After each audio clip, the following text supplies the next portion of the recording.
As children, too many of us learned to be people pleasers.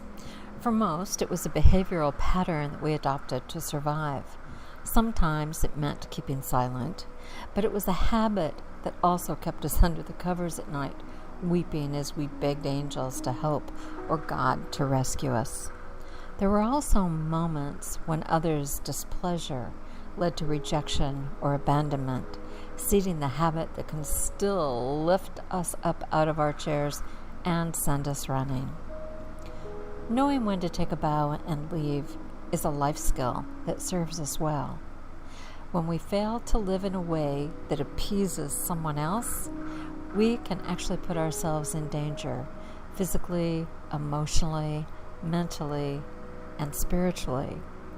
But provided we've matured enough to cultivate the willingness to ask for help prior to making such a run, meaning we aren't running away out of fear, but we're wisely facing the truth, lets us reclaim our freedom. It's a time where we're actually free to retreat inward so we can grow towards authenticity. Feeling or thinking we have to please others at the expense of what calls forth joy from inside of us is an attitude that, when carried into adulthood, extracts a high price.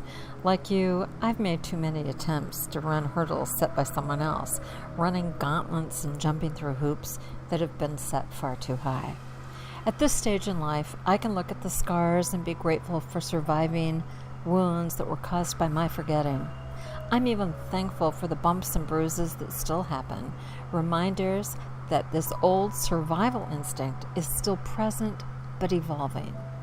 The more I remember to turn the need to appease inside out, living from authenticity, the greater my desire is to be pleasing, moving in the light from a place of love that protects me and allows me to serve. When making a choice, if it has even the slightest possibility of physical pain, it's decision over for me. No thank you. When I feel a hint that something isn't aligned with my values, my heart says, pass, and I listen. If I think about something and I see my sense of humor looking for an exit, I know it's time to take a stand down, and remember that every time I don't, the consequences are more than a headache. How many times do we ignore leaks or try to jump gaps in a story or patch cracks caused by emotional shakeups? How many times does your gut start to churn when it becomes clear that you ignored a point or someone hid something from you? When connections fail or fall apart, it's time to go inside and re-engage with the silence, returning to the values that let you celebrate your life.